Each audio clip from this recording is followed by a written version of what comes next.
청취자님, 환영합니다. 오늘 심층 탐구 자리에 함께해 주셔서 정말 기쁩니다. 네, 청취자 여러분 반갑습니다. 오늘 아주 흥미로운 주제가 준비되어 있죠. 네, 오늘 우리가 분석할 문헌 자료의 주제는 건축 설비 1, 습공기 선도에 관한 내용입니다.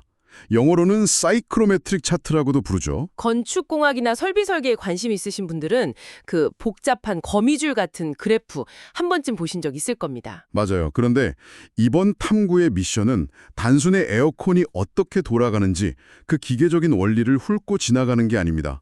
그럼 어떤 방향으로 접근하나요? 우리가 매일 들이마시고 생활하고 이 건물 안을 꽉 채우고 있는 공기 있잖아요.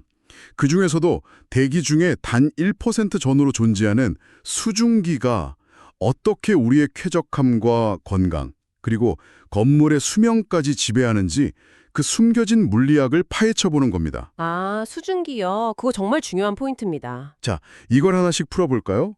보통 우리가 대기 성분 얘기할 때 질소가 78%, 산소가 21%, 뭐 이렇게 떠올리잖아요. 네, 거의 변하지 않는 고정된 비율이죠. 그런데 오늘 다루는 자료들이 만장일치로 강조하는 진짜 주인공은 바로 그 미미해 보이는 1%의 수증기더라고요. 그 1%의 수증기가 사실상 건축 환경공학의 모든 것을 결정한다고 해도 과언이 아닙니다.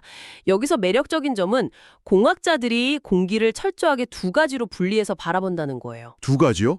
어떻게 나누나요? 수증기가 단 한 방울도 포함되지 않은 완벽하게 메마른 이론적인 공기를 건공기라고 부르고요. 수증기를 머금고 있는 현실의 공기를 습공기라고 구분합니다. 아, 이론적인 건공기, 현실의 습공기. 네, 우리가 사막에 있든 열대우림에 있든 아니면 지금 청취자님이 방송을 듣고 계신 방 안이든 인간이 호흡하는 현실의 공기는 예외 없이 전부 이 습공기입니다. 그러니까 건축물 내부 기호를 설계한다는 건 결국 이 습공기를 어떻게 길들이느냐의 문제네요. 정확합니다. 바로 그겁니다. 그런데 현실 공기가 다 습공기라면 엔지니어들이 왜 고작 1% 남짓한 이 수증기 양에 그토록 집착하는 걸까요? 그냥 온도만 시원하게 맞추면 쾌적해지는 거 아닌가요? 그게 온도만으로는 우리가 느끼는 쾌적함을 절반도 설명할 수가 없거든요. 아, 그런가요? 네, 인체는 끊임없이 대사작용을 하면서 열을 발생시키는 일종의 작은 난로 같아요. 이 열을 피부 표면의 수분 증발을 통해서 주변 공기로 원활하게 내보내야만 우리는 쾌적하다고 느낍니다. 땀이 마르면서 열을 뺏어가는 원리군요. 맞아요. 그런데 주변 공기에, 그러니까 습공기에 이미 수증기가 꽉 차 있다면 어떻게 될까요? 수증기압이 높아서 우리 몸의 열 발산이 심각하게 방해를 받게 됩니다. 덥고 찝찝하게 느껴지겠네요. 그렇죠. 반대로 수증기가 너무 부족하면 호흡기 점막이 급격히 건조해지면서 바이러스 침투에 아주 취약해지고요. 인체뿐만 아니라 건물에도 영향을 미치나요? 당연하죠. 철골 구조물이 부식되는 속도, 콘크리트 표면의 결로, 실내 공기질을 망치는 곰팡이 번식 같은 환경적 결함들이 거의 다 이 습공기 내의 수증기 이동 때문에 발생합니다. 와, 결국 실내 습공기를 제어한다는 게 단순한 쾌적함을 넘어서서 우리의 건강과 건물의 내구성을 동시에 지키는 최후의 방어선 같은 거군요. 네, 인간과 건물을 연결하는 핵심 매개체가 바로 수증기인 셈입니다. 여기서 정말 흥미로운 부분이 나옵니다. 이 습공기 상태를 제대로 읽어내려면 온도를 측정해야 하는데 그냥 벽에 걸린 온도계 하나로 재는 게 끝이 아니더라고요. 네, 자료를 보시면 온도를 아주 엄격하게 구분해서 사용하고 있죠. 맞아요. 건구 온도, 습구 온도, 노점 온도 이렇게 세 가지로 쪼개서 보는데 왜 굳이 온도를 이렇게 세분화해서 파악해야 하는 건가요? 공기가 가진 열과 수분의 복합적인 상태를 입체적으로 파악하기 위해서입니다. 먼저 건구 온도는 방금 말씀하신 우리가 아는 일반 온도계로 잰 온도입니다. 그냥 공기 자체의 순수한 열 상태인 거네요. 네, 현얼만을 보여주죠. 하지만 이것만으로는 수분이 증발할 때 일어나는 에너지 변화를 알 수 없습니다. 그래서 도입된 게 바로 습구 온도입니다. 아, 온도계 끝을 젖은 천으로 감싸서 재는 그거요. 맞습니다. 젖은 천을 감싸고 공기 흐름에 노출시키면 물이 증발하면서 주변 열을 빼앗아가는 증발 냉각 효과가 생깁니다. 여름에 땀 마를 때 시원해지는 거랑 똑같죠. 공기가 건조할수록 증발이 잘 되니까 온도가 더 많이 떨어지겠네요. 정확합니다. 즉 습구 온도는 그 공간의 공기가 수분을 얼마나 더 증발시킬 여력이 있는지를 보여주는 지표인 겁니다. 그럼 마지막으로 노점 온도는 뭔가요? 이슬점이라고도 하던데. 네, 공기가 점점 냉각되다가 더 이상 수증기를 머금지 못하고 상대 습도 100%의 포화 상태가 되어서 마침내 물방울이 맺히기 시작하는 온도입니다. 아, 이슬이 맺히는 온도. 네, 이 세 가지 온도를 다 알아야만 특정 공간의 공기가 어떤 성질을 띠고 있는지 진짜 해석이 가능해집니다. 온도를 통해서 공기의 수분 잠재력까지 읽어낸다는 게 정말 과학적이네요.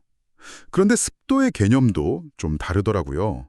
우리가 일기예보 볼 때 오늘 습도 60%다 이렇게 얘기하잖아요. 그때 습도를 명확히 분리해서 설명하던데 엔지니어들은 일기예보식 상대 습도만으로는 설계를 못하는 건가요? 네, 설계가 불가능합니다. 상대 습도는 현재 온도의 공기가 최대로 품을 수 있는 수증기량 대비 지금 머금고 있는 수증기량의 비율을 퍼센트로 나타낸 거거든요. 직관적으로 뽀송하다, 꿉꿉하다 느끼기엔 좋겠네요. 그렇죠. 하지만 기온이 올라가면 공기가 수증기를 품을 수 있는 그릇 자체가 커져버립니다. 실제 공기 중의 수증기 총량은 똑같은데도 상대 습도는 뚝 떨어지게 되죠. 아, 그릇이 커지니까 비율이 낮아지는군요. 맞아요. 그래서 공조 시스템을 구축하는 엔지니어들에게는 변동하는 비율이 아니라 실제 수증기의 절대적인 질량이 필요합니다. 그래서 절대 습도를 쓰는 거군요. 건조 공기 1kg 속에 실제 수증기가 몇 kg 섞여 있는지. 네, 가습기나 제습기를 틀 때 물을 정확히 몇 미터 제거할지 계산하려면 이 절대적인 수증기 질량을 알아야만 하니까요. 상대적인 느낌이 아니라 절대적인 질량을 통제해야 거대한 시스템이 돌아가는 거네요. 그래서 이게 다 무슨 의미일까요? 네, 어떤 의미 말씀이신가요? 자료에 보면 각각의 엄청 복잡한 연력학 계산이 시작되잖아요. 엔탈피라는 개념이 등장하면서요. 아, 엔탈피? 현열과 잠열을 합친 공기가 가진 전체 열량 말씀이군요. 네, 공식을 보니까 0.24T 더하기 X 곱하기 0.41T 더하기 597 이걸 매번 계산해야 한다는 건데 여기서 놀라운 건 공기 상태를 아주 조금만 바꿔도 엄청난 에너지가 필요하다는 사실이었습니다. 네, 자료에 아주 좋은 계산 예시가 있었죠. 맞아요. 건고온도 25도에 절대 습도 0.0082인 공기 2000세제곱미터를 온도를 20도로 낮추고 절대 습도를 0.040으로 바꿀 때 엔탈피 변화량이 무려 9072kcal라고 나옵니다. 대략 작은 체육관 정도 부피인데 온도 5도 낮추는데 막대한 열량 변화가 필요하다는 걸 생생하게 보여주죠. 네, 그러니까요. 매번 방마다 이런 복잡한 계산을 대수학적으로 하고 있어야 한다면 너무 끔찍할 것 같아요. 이걸 더 큰 그림과 연결해 본다면 그런 복잡한 계산을 일일이 할 필요가 없습니다. 구원투수가 있거든요. 오, 구원투수요? 네, 바로 오늘 탐구의 핵심인 습공기 선도, 다른 말로 몰리에르 선도입니다. 복잡한 연력학적 계산을 직관적인 기하학으로 끌고 온 천재적인 발명품이죠. 자료를 보니까 진짜 공기의 지도를 보는 것 같았어요. 가장자리에 굽어지는 포화선이 있고 세로로 곧은 건구온도선, 가로로 그어진 절대습도선, 부채살처럼 퍼지는 상대습도선까지. 그리고 대각선으로 교차하는 습고온도선과 엔탈피 선도 있죠. 네, 얼핏 보면 수많은 선들이 거미줄처럼 얽혀 있어서 머리가 아픈데 원리를 알면 진짜 마법 같더라고요. 이 지도의 진정한 마법은 방금 말씀하신 여러 상태값 중에서 딱 두 가지만 알고 있으면 선도 위에서 교차하는 점을 찍을 수 있다는 겁니다. 아, 온도랑 습도 이렇게 두 개만 알아도요? 네, 그 점 하나만 찍히면 나머지 모든 공기 상태값을 계산 없이 그냥 그래프를 읽는 것만으로 동시에 파악할 수 있어요. 와, 아까 그 9072kcal라는 엔탈피 변화량도 점 두 개 찍고 거리만 재면 끝나는 거네요. 맞습니다. 수많은 변수가 얽힌 공기의 운명을 평면 위에 완벽하게 시각화해낸 거죠. 그렇다면 이게 실제 대형 건물에서는 어떻게 쓰이나요? 공조기, 즉 AHU의 작동 원리가 궁금합니다. 공조기 내부에는 믹싱 챔버라는 아주 중요한 공간이 있습니다. 아, 외부에서 들어온 외기랑 실내를 돌고 온 환기가 섞이는 곳이죠. 성질이 전혀 다른 두 공기가 섞일 때 결과물을 어떻게 예측하나요? 여기서 습공기 선도의 직관성이 빛을 발합니다. 두 공기가 M 대 N의 비율로 섞인다고 치면 선도 위에 두 공기의 점을 찍고 직선으로 연결합니다. 그냥 선만 그으면 되나요? 네, 그리고 그 선분을 정확히 M 대 N의 비율로 내분하는 위치, 즉 가중 평균 지점에 점을 찍으면 거기가 혼합 공기의 상태가 됩니다. 와, 온도뿐만 아니라 절대 습도까지 모두 거기서 결정된다니 명쾌하네요. 복잡한 유체역학적 믹싱 과정을 선도 위 직선 하나로 완벽하게 예측하는 겁니다. 이 섞인 공기가 이제 냉각 코일을 통과하게 되는데 자료를 보니까 현열비, SHF라는 개념이 나오더라고요. 총 엔탈피 변화 중에 현열 변화량의 비율이라던데 이게 왜 중요한 기준이 되는 건가요? 현열비는 공기에서 순수하게 온도만 낮출지 아니면 수분도 같이 짜낼지 그 방향성을 결정해주는 핵심 지표입니다. 방향성이요? 네, 선도 위에서 순수하게 온도만 낮추면 점이 왼쪽으로 수평 이동합니다.